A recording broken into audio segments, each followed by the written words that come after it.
Front démocratique pour une élection inclusive. Tout le monde m'entend? Déclaration à propos de la décision du Conseil constitutionnel du 15 février 2024. Les candidats à la présidentielle de 2024, regroupés dans le Front démocratique pour une élection inclusive, comme tous les républicains et démocrates de notre pays, prennent acte de la décision du Conseil constitutionnel du 15 février 2024. Cette importante décision clarifie 3 points majeurs. Le décret présidentiel du 3 février 2024 portant abrogation du décret convoquant le corps électoral pour l'élection présidentielle du 25 février est annulé. La loi portant dérogation aux dispositions de l'article 31 de la Constitution, adoptée par l'Assemblée nationale et autorisant le report de la présidentielle au 15 décembre 2024 est jugée contraire à la Constitution. Et troisième point, le Conseil constitutionnel, constatant l'impossibilité d'organiser l'élection présidentielle à la date initialement prévue, entre guillemets, je le cite, invite les autorités compétentes à la tenir dans les meilleurs délais. Fin de citation.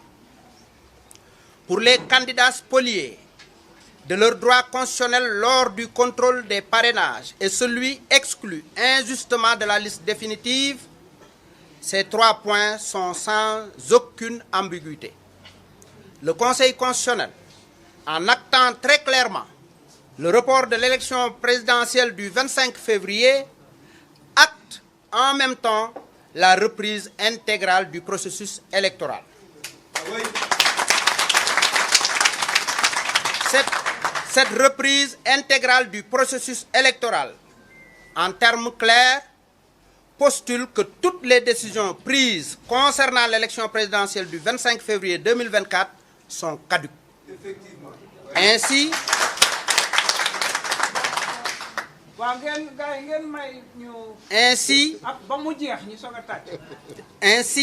les candidats spoliés, les candidats validés, tout comme le candidat injustement écarté pour prétendue binationalité, seront aujourd'hui tous logés à la même enseigne.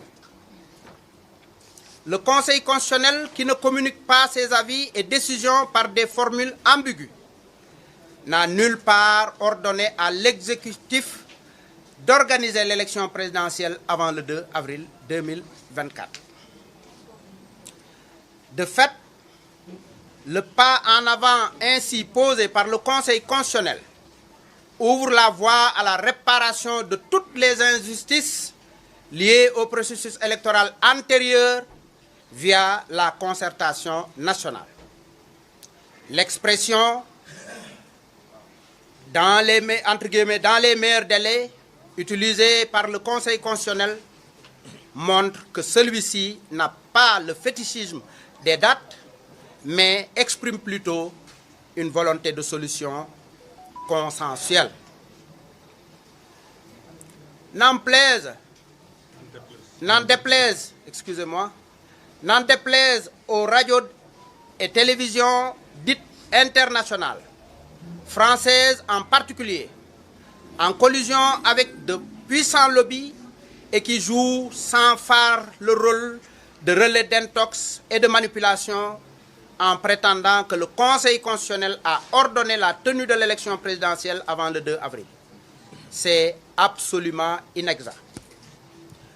Devenu coutumier de tels faits depuis le début de la crise et avant, des journalistes et analystes étrangers, notamment de l'ancienne métropole, après avoir annoncé des affrontements dans tout le pays et des risques de guerre civile, voire de coup d'État au Sénégal, participent aujourd'hui encore avec délectation à cette campagne de propagation de non-vérité en expliquant sur leurs ondes des schémas fantaisistes, voire irrationnels, d'une campagne électorale raccourcie à 2 semaines au lieu de 3 prévus par le code électoral et d'un deuxième tour organisé 1 semaine après au lieu de 2 semaines comme prévu par le code électoral.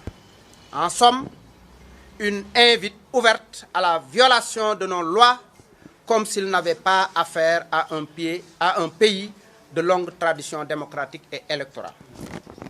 Le Conseil constitutionnel ajoute dans son considérant 19 un paragraphe de haute portée au regard du contexte national actuel.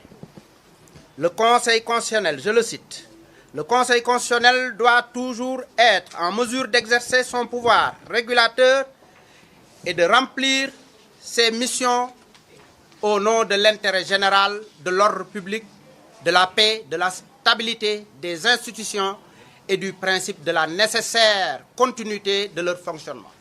Fin de citation. L'exécutif, à son tour, en conformité avec cet esprit, devrait remplir lui aussi ses missions au nom de l'intérêt général, de l'ordre public, de la paix, de la stabilité des institutions. La concertation nationale pour une nouvelle loi électorale et un nouveau processus électoral démocratique, transparent et inclusif est la seule et unique voie qui doit engager l'ensemble du peuple. Nous rejetons fermement toute marche forcée qui ne déboucherait sans aucun doute que sur la véritable déstabilisation du Sénégal au profit des lobbies évoqués plus haut. Nous engageons les autorités compétentes, explicitement mentionnées dans la décision du Conseil constitutionnel, le président de la République en tête, à aller sans délai à la concertation nationale suivie d'une élection présidentielle apaisée, démocratique, transparente et inclusive dans les meilleurs délais. Fait à Dakar le 18 février 2024 pour le Front démocratique pour les élections inclusives. Merci. Je vous remercie.